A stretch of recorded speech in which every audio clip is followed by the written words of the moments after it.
Moni te ahotolungu furumatahi o Oktopeli kua o Silevasi i Mahina.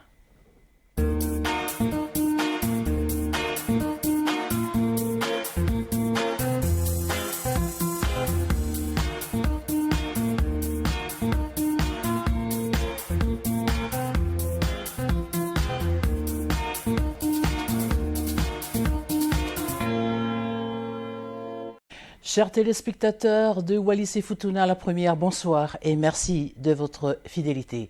C'est toujours avec un grand plaisir que je vous retrouve. Et pour cette semaine de Talanoa, elle est consacrée, je parle du thème, elle est consacrée essentiellement sur la Toussaint. Et ce soir, nous avons le privilège d'accueillir sur le plateau de Talanoa sœur Loris Manouka, qui a intégré très jeune la congrégation des filles de la charité de Saint-Vincent-de-Paul, qui se présentera juste après, bien sûr, la rubrique du jour qui a été préparée par Apolosio Titilaiki et Vicesio Mekenese. Et bien sûr, comme vous le voyez devant vos petits écrans, nous avons notre deuxième invité ce soir, que vous connaissez tous, Patele Soane Malivao, père diocésain. Kainga e mamatamai ki te televisio i te awhiawhine i kua whakapapatu, malo e takatou kātaki. Ko te talano te waha nei e whakatuha tawhito ia ki te kausangato he ko te waha le waani kainga e kua koto mamatape ki te lakanga nei ki te utanu mā ki te uteu kua whai pa e mauhinga ia te palalau ke mahino ia te aluanga pēr mo te aho ai a te kausangato. Mau ia te whainga maari e tau leka i te awhiawhinei ke tō whelawe iai pēr mo te taokete ani ko tāpo o Maria Loris Manuka. Ne whalau mai e mai whalani o mālolo mai ki uwea nei ke na tuku mai a ta ana tā ofi o uhinga pēr mo te mauhinga o te aho ai. O whea pē ki te potu ani o Patele Soane Marivao. E mori kei puripuri ki a koutou e na whakakatoa ana i te aluanga ta ana ia tā ofi i tōna uhinga Patele i te tiosesi o vere mo futuna o uhinga pēr mo te aho aia. Kai kāinga, tō whalau pēlang ki minuta pē tōru ki futuna ko te kumilongo ia te potu ani o Apolosio Titilaiki ki te tamai ani ko Vicesio Sekeme ko tongo matamai.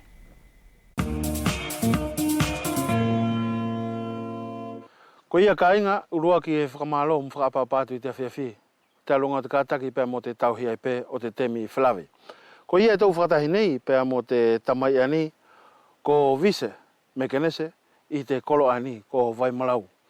E mahino pē ki a tātou i te lea whakauvea, e whealaka i e he ukupu, puka he upalalau, e tau whakaongai, ka he ki tau mahino wheaunga ki ai. Ko ia laa nei whai ai te whakawhalawi. Ko ia Vise e whakamalo atu ki tau potu, te aluanga ta au kātaki, i te ahane pēr mo te lepe ia i tau lot whale. Ei whoki. Malo i purito, te aluanga te mauri pēr mo te kātaki, whea pē ki te tau te hina ani, e nā whakaaonga te puke o te whelongo ia maua i te pongpongi. Ko te kakumai Vise, ko mahino pē ki ako ia te lea whakauvea. E iei te ukupu, e whakaonga i te lea whakauvea pē kua puri. Pe whakaongai, e more mahino whaonga ki ai, tā whito ia mātou ani ke muri mai. Hangela ko te kupu ani e whakaonga tā whito nā tau e tautai, kau tangata ngelu pe ko te uwhina mātua, e lau e whanoloa. Pe kole atu ki tau potu, ke whakamahino mai mua pe ko te a te uhinga o te whanoloa. Malo i purito. Ko te kupu ai ko te whanoloa, e hange ko te oroa ka te mahina mo te laaha. E nāro whakatahi ake. Pea iai te tahi temi, kua mua te laa, kai muri te mahina. Ko te temi laa ai, ai lau ai e te kaumātua, pea mo nātou ai tautai, haere kovi te whangotai te tai, he ko whanoloa te mahina. Pea i kotona uhinga i te mo i te mi aia, e mole whaalele i te olo ngelu i te ua aho aia. Ei. Iyo. Pea i te hau aia o te whanoloa, ko te a ai hoko atu ki ai? Ko te hau aia te whanoloa, o osi aho e tau. Ei. Pe hoko atu le vai, pe ka aru ki te tai, kua lelele wa ta au whangota. Kua osi tau nā te mikovi. He ko te uhi e lau pe ko aho e toru. He lau ko aho e toru. E whia ta nā aru. A te whakahoa hoa o te tangata e tautai. I te lau aia te whanoloa e muri mai te mahina i te laa. I te upo aia e whakapo uri pe marama. E marama pe ia. Kai ko te nārewa fo i kakano ta whito. E ke aru o whango ta pe ko te atau mea ngauhi pe ke takai te mata mea e o tā. Whaingata. He kona e mahino mai tau potu e whaingata ia te ngelu. Ta tau pe ia e whahinga ngelu, pe kalolo, pe matau, pe whangota i te temi ia e whanoloa, e morelele ia. Ei, ko te konga ia e more ko he loia. E monia ko mātou rai ani ne ngelu tu mau i te karolo pouri, more tatau ia. Ka whanolo te mahina e hare kowe o sia. E mau pe te mea ia ka ko te kina o sia. Ia kina o sia. Ei. Pei te haua ia o te whanoloa, mahino foki, whala lewa ke tua fiafi lewa. I o sia aho e toru, pe aru ai. Longo au e palalau i te kupu ko tātai. Ko te kupu aia ko tātai, ae e hange ko tana haua fiafi, ko tana ia aru, ki he. Pe hopoa kere vai a he, e tangila te ere ki hia, ko katoa osi lewa te mahina aia. Ko te teimila aia ke longo ai, ko tātai te mahina. Ko tātai te mahina. E tangi te ere ki hi, kai haa ke he, ko katoa osi. Ko whetongi lewa, more kei hau ia. More kei hau ia he. Ko tāna lewa ai aru, ke arua ke ia he. I te hopoa ngā te laha, o tōki he. Pe whewhei te ngelu i te moitemi aia tātai e te mahina. Ko te temi whimari os, mai te mata o ki te karoro. Whahinga ngelu furi pe ia, te kupenga. Whimari os. I te mauri ai utai te temi aia tātai e te mahina. Whewhei te mangisi i te moitemi aia. Tatau os. More kehe le vai. Tau aru ki te tahi mo tau ngau e ai uta. Tatau pe tau tō taro mo tau tō fusi. He ko te temi tō fusi aia. E tara noa ke te kau mātua, ko te katoa te mahina. Ko te tupuanga aia o te lelei o tupu ko te mahina. Ei. E ko te lau whakamātua ia nātou. More heke tā nātou tara ai ka tātai te mahina. Ko lelei te mepuri. E whakaonga i te tātai te mahina te ae tau lau ko te pe whaito pe lau niu i te umanu i te me aia, tātai. Te tau os. Te manu furi e tonu ke whaito i te tātai e te mahina. Pe osi ia te tātai lau aia ko te mahina kua tātai. E osi lewa ia te tātai pe aru ia he tahianga hingoa whakauvea. E whakaonga i te osi o te tātai. Ka osi pe te tātai a te mahina. Pe tau lau pe tātou kua katoa pe te mahina ia aru ki tāna tapatahi. He aru whuki aia pe tau haure pe a hopo mai ai pe ia he. Kua wailua re vai ia. Mū te tai vai, ka whakapōri tai vai. Tai vai. Ia. E whakamalola he atu i vise te aluanga o te whaiwhakamatala. Ko nā ka inga kua mahino atu i te whaiwhakamatala pēr musi i tamai ani ko vise mekanese o hinga pēr mo te o kupu ani ko tātai pēr mo te whanolo e whakaonga i tōmau e te kaungelu o mā ofa pēr mo tau ine atu.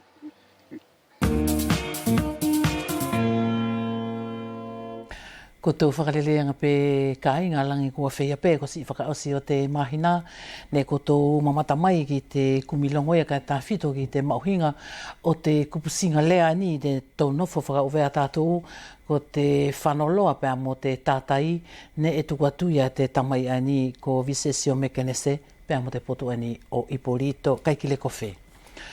Alors pour tous ceux qui viennent de nous rejoindre sur Talanoa ce soir, nous accueillons Sœur Loris Manuka et bien sûr Patele Malivao. Ka inga e mua nai o te awahi o te aluanga pēr mo tātou whelawei o hinga pē, hange pē whuk o te mahani tukupe ke whake atu heni, ke awato mua i a te u ofaia o te Talanoa ke whakafulau atu heni ki Lyon. Ki te whare no foi i a te u taoke te tāpo ou ko Sœur Janine, pēr mo te tāpo ou ani ko Maria Ines, pēr mo te tāpo ou ani ko Sœur Catherine, o whiai pē ki a Sœur Julie. Ko te u ofafuri ai a ka inga e momori atu i te wahamamao i uwea nei ki te ki Lyon, ki te kau tāpo ou ko te u taoke te ia o Maria Loris Manuka. Bien avant de commencer notre émission ce soir, Sœur Loris, je vous souhaite la bienvenue parmi nous et merci beaucoup d'avoir quand même aménagé votre emploi du temps pour nous permettre de vous recevoir ce soir. Pour les téléspectateurs et les auditeurs qui nous regardent et qui nous écoutent ce soir, je vous laisse vous présenter. Merci Maliane Nivet tout d'abord de l'invitation qui m'est faite et l'honneur de venir vous rencontrer sur le plateau de Wallis Première. Tout d'abord Maliane Nivet, laisse-moi prendre ce temps pour exprimer mes respects aux différentes instances du territoire. Mes respects profonds aux instances coutumières du Fénois, ainsi que les instances politiques et les instances de l'Église. Sans oublier une pensée affectueuse pour mes sœurs aînées, missionnaires à Sofala, que j'affectionne plus particulièrement. Je vais aussi exprimer tous mes respects à toutes les personnes qui regardent Wallis Première actuellement, que ce soit à Wallis, Futuna, mais aussi la Nouvelle-Calédonie et l'Outre-mer. Merci de me recevoir. Et surtout la métropole aussi. Et mes sœurs en métropole, effectivement. Alors, voilà. Est-ce que vous pourriez vous présenter maintenant? Alors, je suis sœur Loris Manuka. Mon père s'appelle Manuka Michaele Auto et ma maman s'appelle Tenisia Wendt. Je suis issue d'une famille de 11 enfants. Nous sommes 2 à être consacrés à la vie religieuse. Je suis la 9e de cette famille, de cette fratrie. Et la dernière de la famille, c'est sœur Tenisia, que je n'oublie pas, qui est petite sœur des pauvres. Voilà. Ça fait 22 ans, en fait, que j'œuvre en France, voilà, dans la congrégation des filles de la charité de Saint-Vincent de Paul. Nos fondateurs sont Louise de Marillac et Saint-Vincent de Paul. Le charisme propre de la congrégation, c'est donner à Dieu pour le service des plus petits, des plus pauvres, en communauté. Voilà. Toute forme de service, voilà. Toute forme de pauvreté. Une fille de la charité est amenée à aller servir là où il y a des besoins. Je suis actuellement en communauté à Lyon, comme tu l'as présenté, Nivet. Oui. Et je travaille professionnellement pour la Croix-Rouge française, dans une unité protégée, on appelle ça une UVP, dans un service de 34 résidents atteints de la maladie d'Alzheimer. Voilà. J'œuvre là tous les jours professionnellement. C'est une congrégation internationale. Nous sommes implantés dans les 5 continents. J'ai l'honneur d'être la première wallisienne, voilà, de la congrégation. Et je sais que c'est une responsabilité et en même temps une joie de pouvoir servir le Christ dans la personne du pauvre. Merci, sœur Loris Manuka. Patele malivao e kua whakapapa tu te fiafini. Malo tau katak, malo ia tau whaihufak, malo fuki pia mo tau whakawhiarangia i te aluanga pia mo te whakahoha te taranoa ki a koe te fiafini. Fuki, malo pia Maliane Nivet. Ronga tau kataki whepe ki o tonga ani mo te hina ngā hau e mo ngani. Ako katoa pe te poto tapo ia te mori atu heo whakapapa ki te umamaru whakawhenua, whakatelitoa le mo whakaekeresia o tō tātou whenua. Pātere ki te kāingala e matamai ki te televisio i te awhiawhinei e wherala ke whakaha no mai pe i a tō uhinga. Malaho Maliane Nivet, ko pātere son marivao e o pātere au ki te diosese ane o tātou i uwe ane mo Futuna. Pēko ia ko te ngāu e mātou ai a diosese, ko te tokoni ki te awhia mo senioro, o whia ki te veke a Senilale, ko te ngāu e ai a mātou ko te u pātere o te diosese. Pēko ia e ko tō haupe hoko atu i te aruanga te kaungana, te ekeresia te atua, pēko atu e hoko atu pēte ngā ue i te parokia o Hahake, whakatahi mo Pātere Kapeliere. Whawheta ia tu Pātere Soane Marivao. Sœur Loris Manuka, vous voilà parmi nous au Fénois après quand même 4 ans d'absence. Ma première question est la suivante. Quel est votre constat ou votre ressenti vis-à-vis du Fénois à l'heure actuelle? Merci pour la question, Nivet.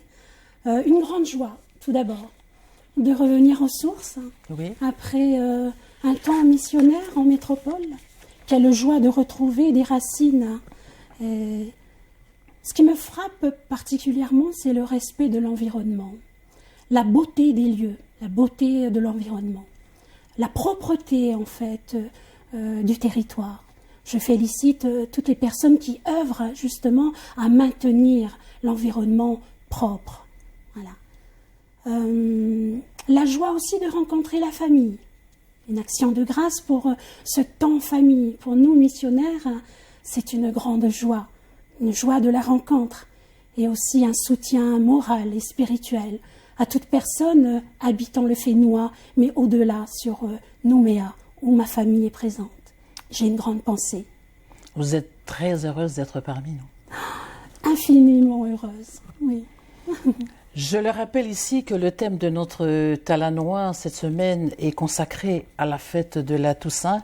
C'est pourquoi j'aimerais profiter de cette occasion pour vous demander, Sœur Loris Manouka, de nous expliquer l'origine de cette fête religieuse. Alors l'Église nous propose cette journée du 1er novembre pour mettre en avant, en fait, la vie des saints. Voilà. Nous donne des saints d'aujourd'hui ou d'hier, des saints reconnus par l'Église et non reconnus par l'Église, qui ont vécu leur vie ordinaire, l'Évangile, tout simplement. L'Église nous donne comme modèle, voilà, de vie sur la terre. En fait, la Toussaint, pour rendre grâce et louer Dieu pour l'exemple de la vie des saints qui nous est donné pour nous aujourd'hui, sur le chemin de la vie. Pātere ko te kuputaki o te Talanoa i te awhiawhinei ko te aho o te kausangato. E wherala pātere sane marivao ke whakamatara mai i a te mauhinga o te aho lahi aia ko te kausangato. Ko te aho o te kausangato i tona kamata mai. Wherape ke tō hake atu ki te usekulo tolu pe wha o te mauri o tātou. Ne ko tona uhinga ko te i te lakanga ia ne kamata mai a te whakamanatu o te kau maletile. Ne ko te kāinga whuki ai Kristiano ne whakatangai.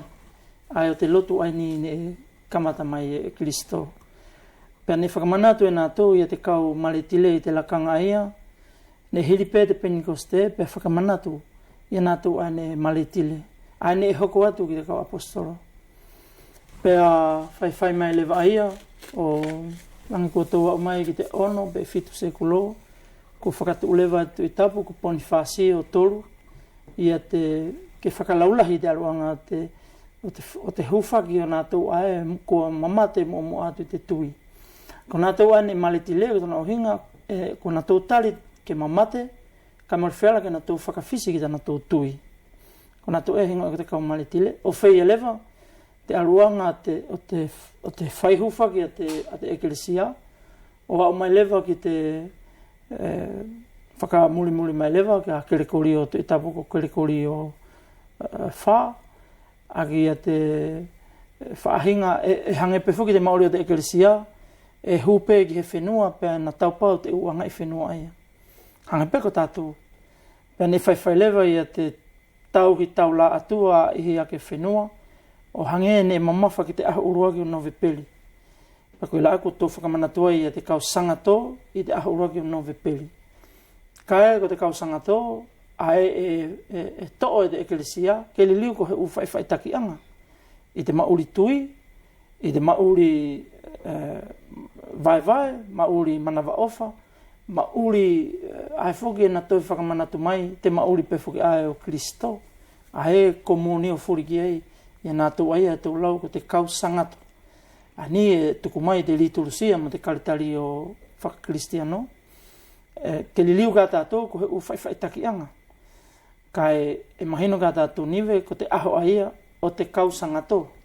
Mora ko te aho o te kau mamate. E tonu ke tō whiawhia. Ko te aho whakawhiawhia, ko te aho whakaekelesia. Whakawhiawhia ia he ko te aho o te kau sangato ai kua na tō I ki te manu ia whakaatua. Ahe tō hingoi ko te maoni oni.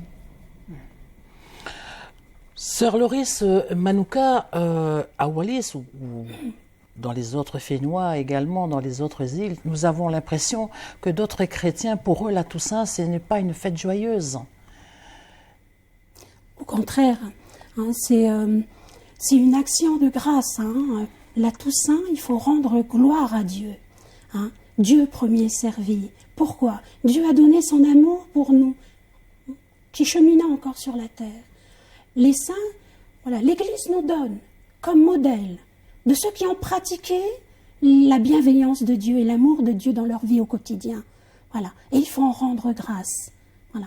C'est une journée d'action de grâce et une journée de louange pour toutes ces personnes qui nous ont quittés, qui cheminent encore et qui nous ont donné des vertus évangéliques pour que notre vie, voilà, on puisse suivre ces exemples-là et en rendre gloire à Dieu. Sœur Loris Manouka, pour les téléspectateurs qui nous regardent ce soir, qu'est-ce qui se passe après la mort? Un sujet délicat qu'il faut aborder, effectivement. Nous naissons, voilà, et en tant que chrétiens, nous sommes baptisés. Baptisés de quoi? Nous sommes enfants de Dieu par le baptême. La fête de la Toussaint est un rappel pour nous, ou, si tu veux, une piqûre de rappel de la vocation de l'homme. Notre vocation d'homme, c'est de louer Dieu, de servir Dieu et de l'aimer, mais aussi de le faire connaître.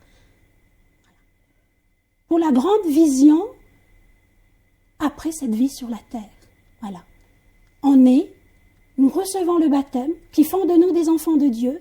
Nous vivons sur cette terre avec l'exemple de Jésus-Christ qui s'est donné pour nous. Et au jour de la mort, nous aurons à rendre compte de ce que nous avons donné sur terre. Comment faire face à la rencontre avec Dieu? La vocation de l'homme, c'est de voir Dieu. Voir Dieu. Voyez. Et sur la terre, nous préparons cette vision, comme on dit, la vision béatifique auprès de Dieu, le ciel, le royaume de Dieu. Voilà. Notre vocation, c'est d'aimer, de chercher et de connaître Dieu et de le faire aimer. Voilà, Marianne.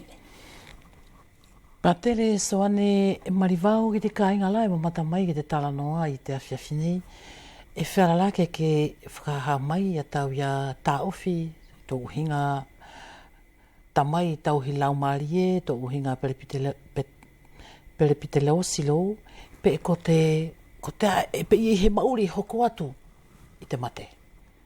Ko te kakana whuke ia mari niwe o te tui a tātou a Kristiano.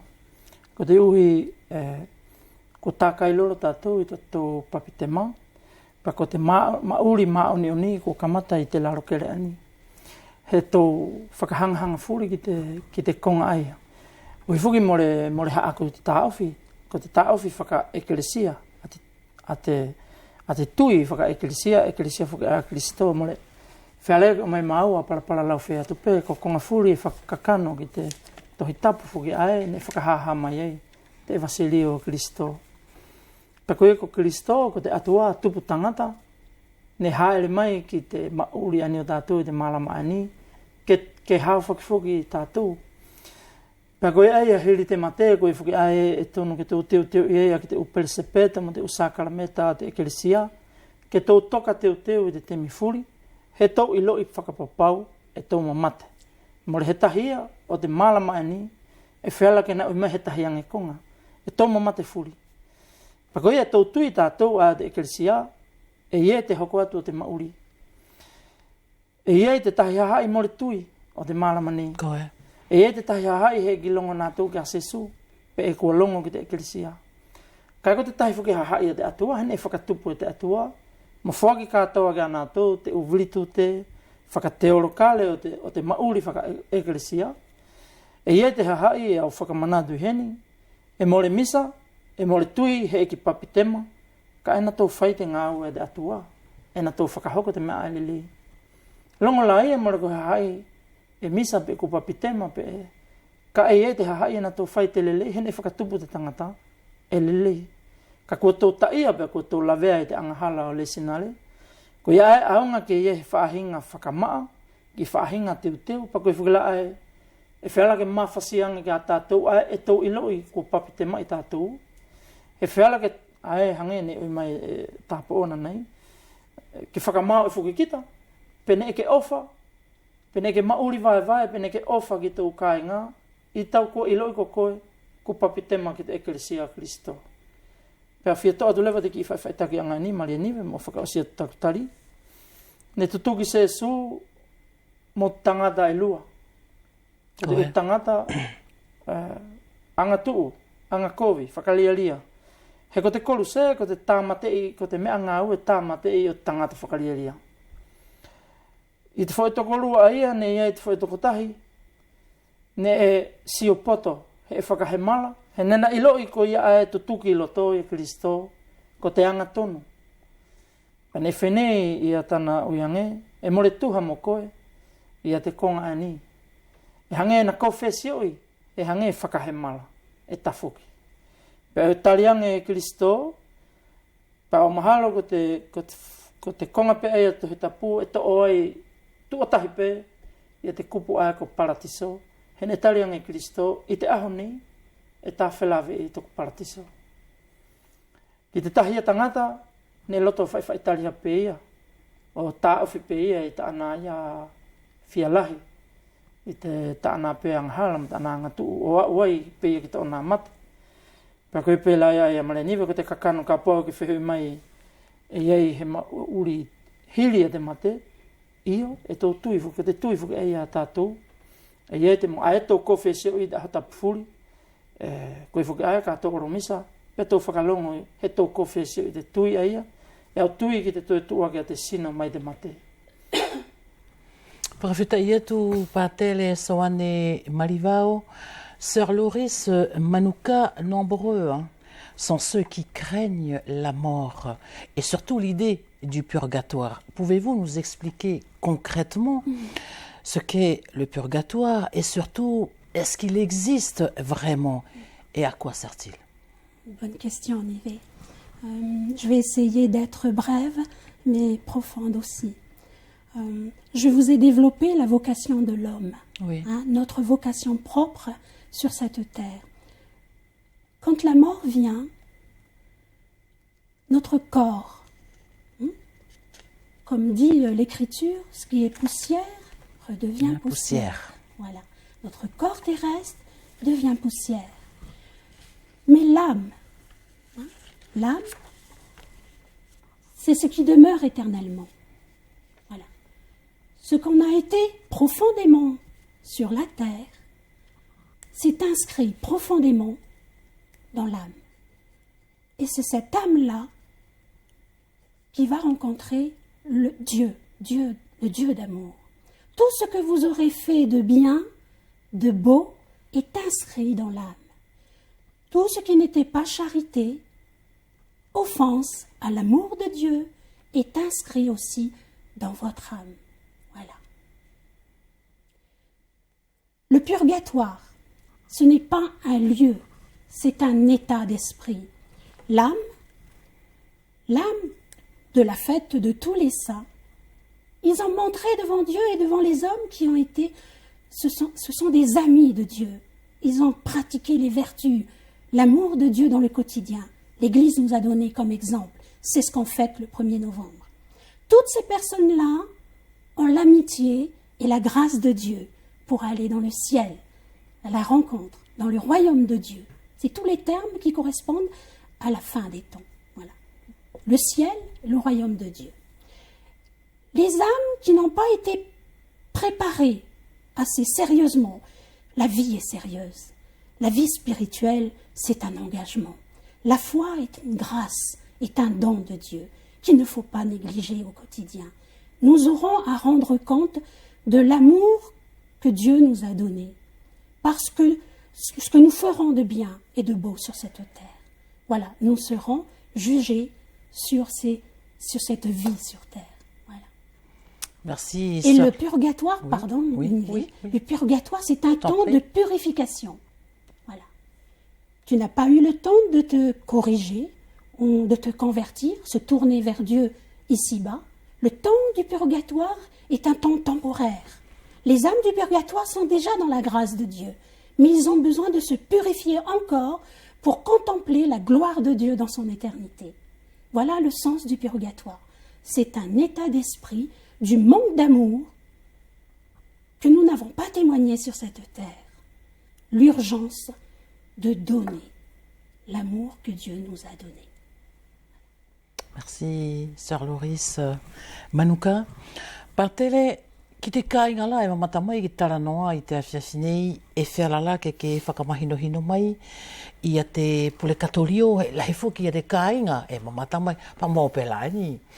E mo leo whaaloko mahino ki te pule katorio e hange fuki e au mataku i te konga ai e kaulongo te pau ki he tahi paralau mai ki te pule katorio ko tona e ohinga e kua kita tua ni a fuki pe ko tea i a te konga ai ke whakamahino mai pe mo te uhinga o te pule katorio. Alo, Marianive. A mahalo i e te whaihala. E tonu pe mo ki tō kamata ki te kupu ai ko pule katorio, purgatoa. Tōna ohinga e tō mai pe whuki tātou te ukupu whakawharani o whakaliliu whakauvea. Koe. Kai, ko tō nā uhinga tō tonu, ko he konga mea whakalau maari e.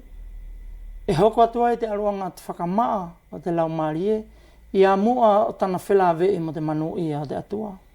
Pake lako tātou ia, ka kua tō wau ki pule katorio, kua hao whaki tātou.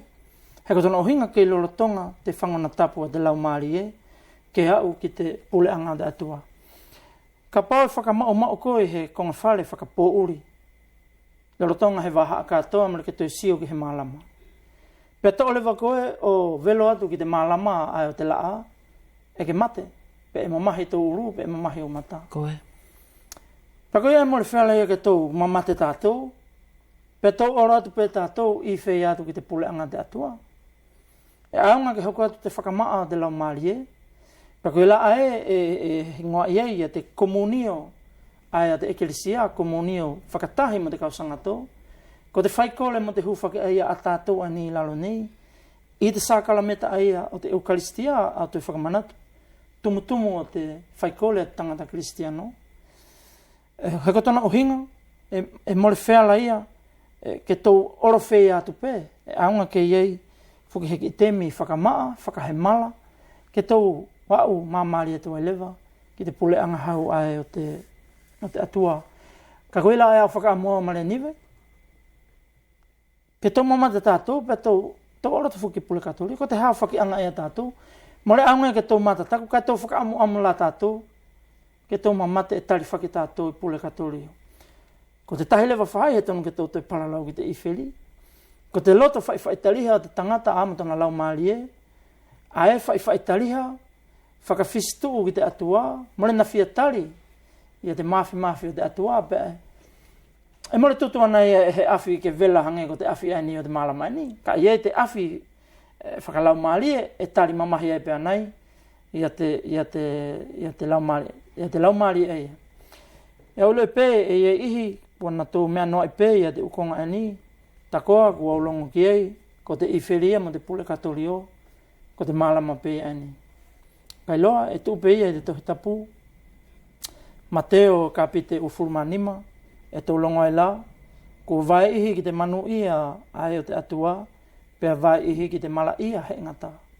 Ko la tonu ke e pē whaahinga tuania, pē hoha, ke whakamaa ia te ulau maari. He ko tātou furia, anga hara furi tātou. Mora he tahi a maa, ko Maria Immaculata toko tahi, he ne wahe e te atua ke Immaculata. Ke whakahoko e tana ngāo whakaatua. Ka ko tātou furi ani, e ahunga ke whaahinga whakamaa. Purification.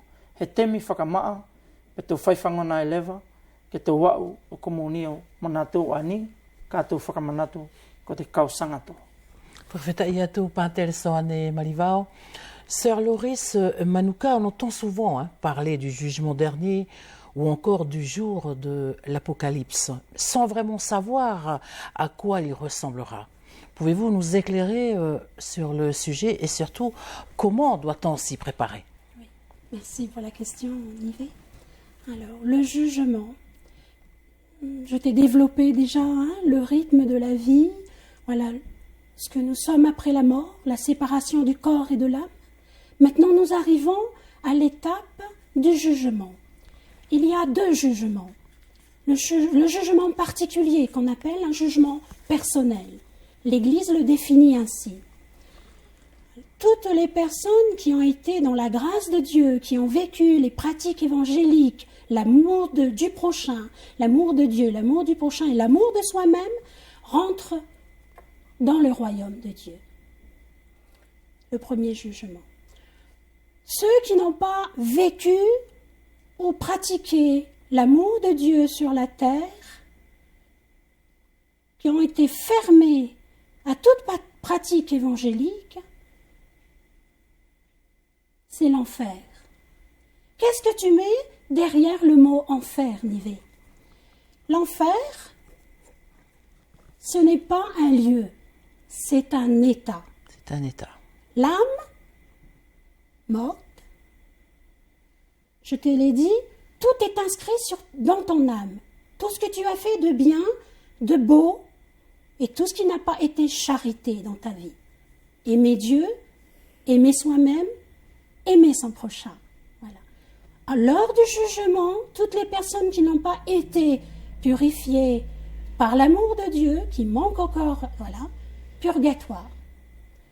Les personnes qui vont en enfer, ce n'est pas Dieu qui les enferme dans un lieu. Donc l'enfer existe vraiment. Oui, l'enfer, c'est un état d'enfermement de l'amour de Dieu. Tu n'as pas été capable de reconnaître l'amour divin de Dieu.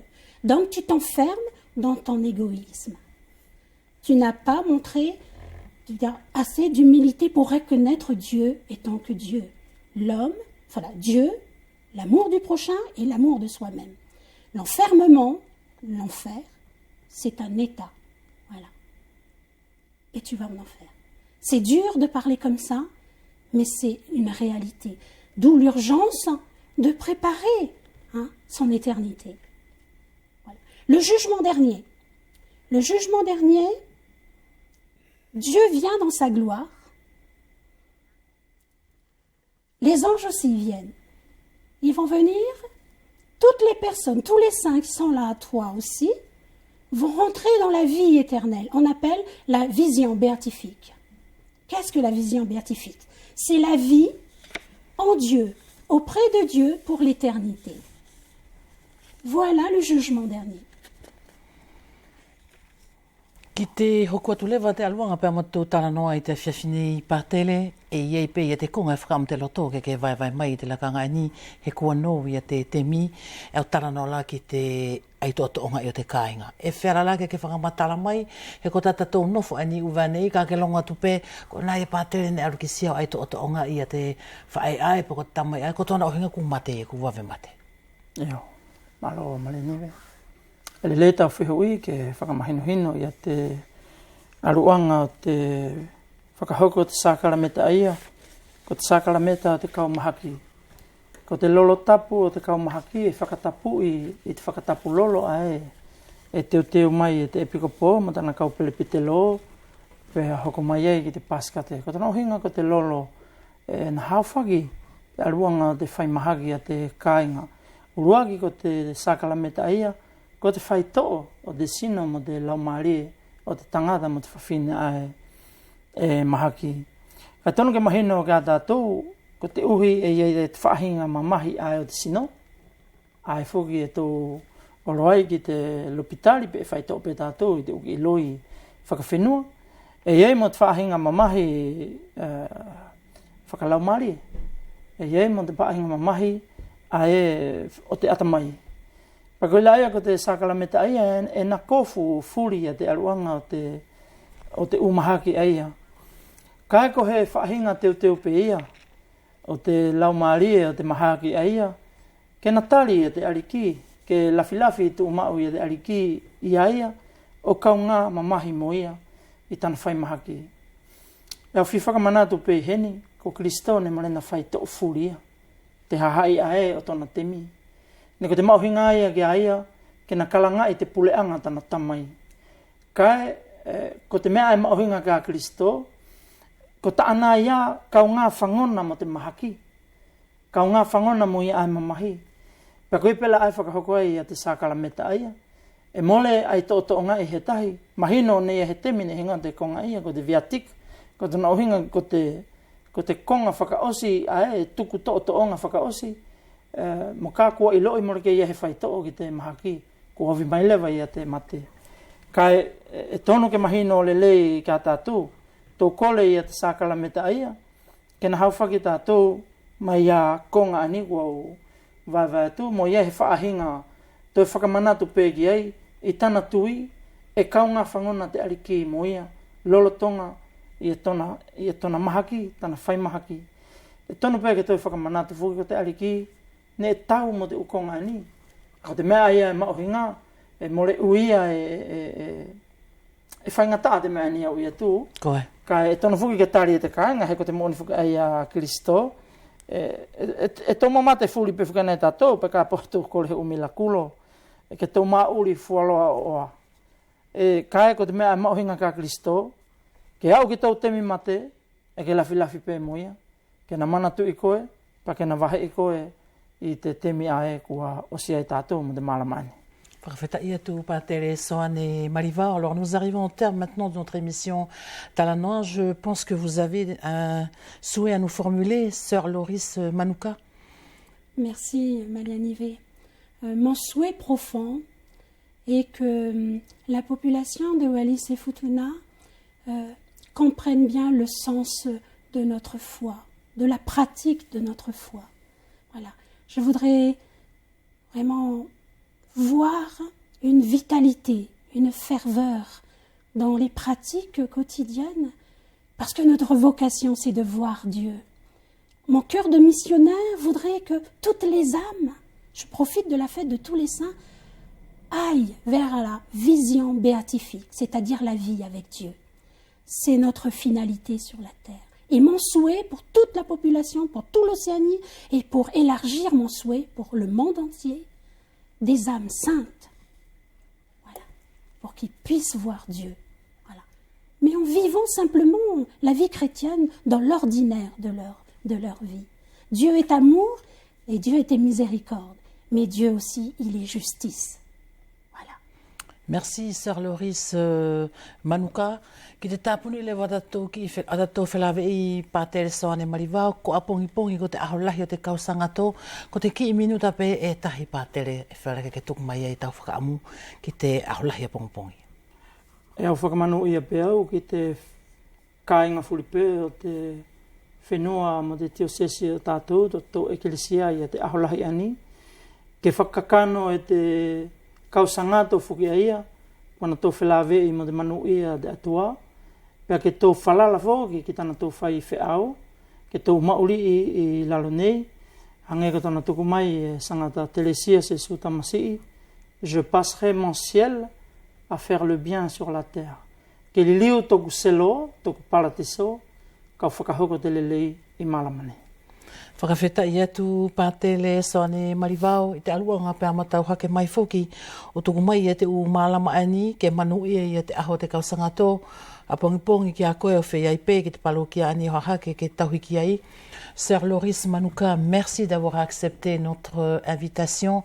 Bon séjour parmi nous, d'avance, bon voyage et surtout une très joyeuse fête de la Toussaint.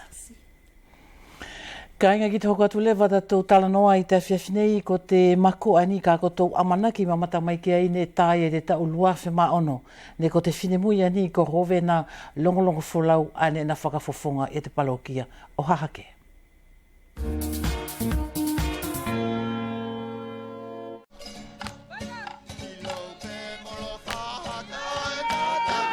Kainga pasi mai kena te mawhanu whinemui ani.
Ko te manatu I lewa ka inga o te awhiawhinei e tala noa I ke ase o le si o hoa tau, ko te tau rua whemalua ai.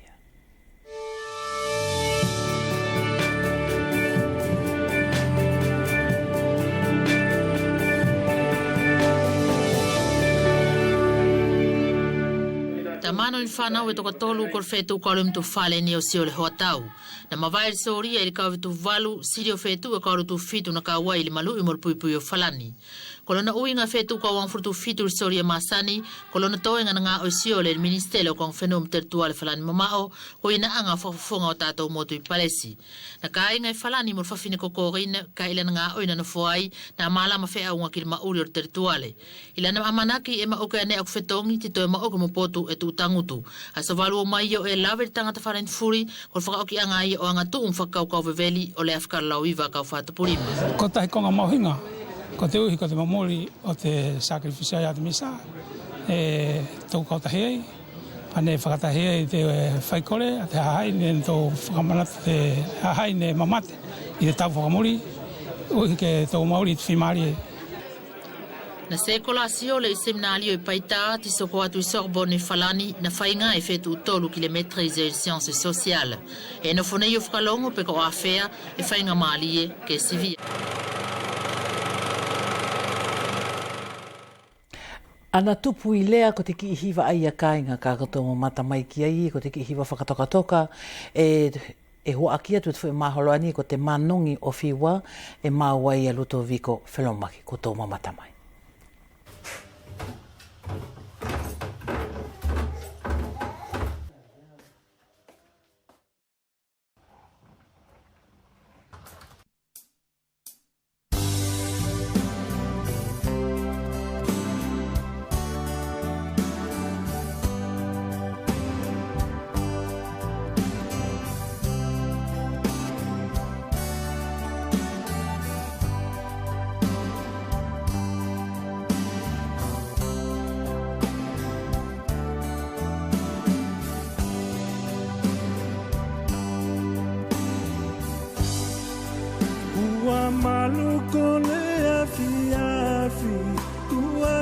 Salo kuatama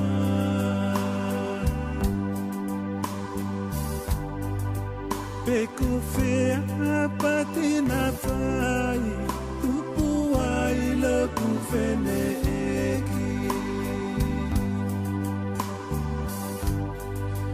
Kumanongi kole mosokoi Patimai peko maoki Tanga ko au fai aloi, ko le ano anga o le temi. Uia, uia no tupu ilea.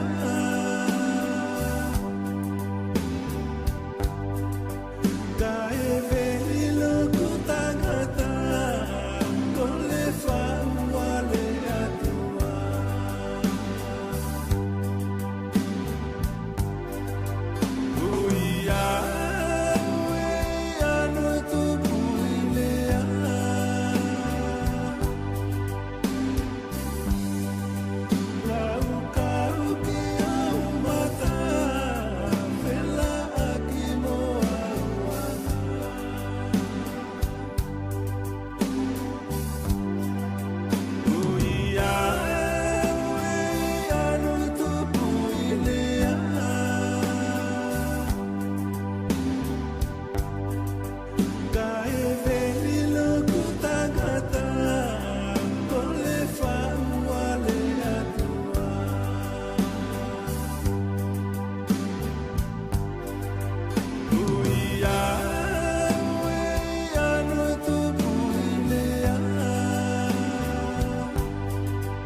tasima oi whakangalonga taa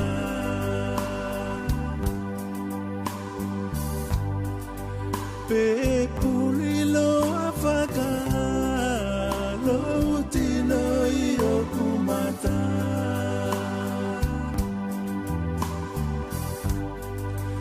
ano la se o le papa oi au o mamata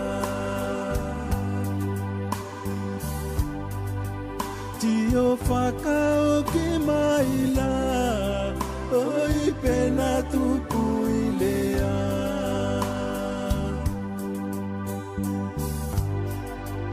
oi anu tupu I lea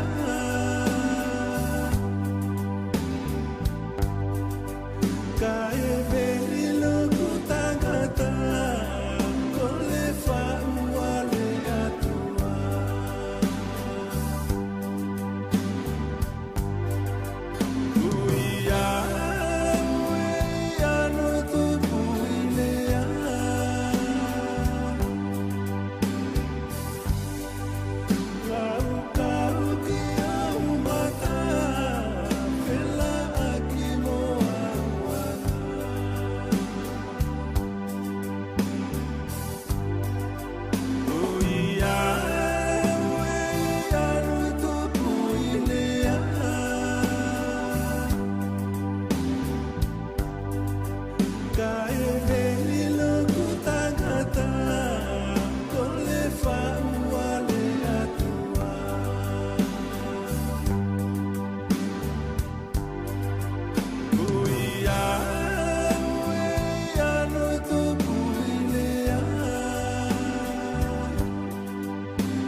Ko e lai toku loto ki te tangata hiva, alu hiva I te nive, te momoko, mo le hona o tanganima. Malo pe mo te aluanga mo tau hiva malie. Ka inga ke manuia I te aluanga pe mo te aho lahi o te kausangato a pongipongi, kua matou tau ine pe mo o fatu ki a koutou, hoki tō te whakatahipela I te whirenima.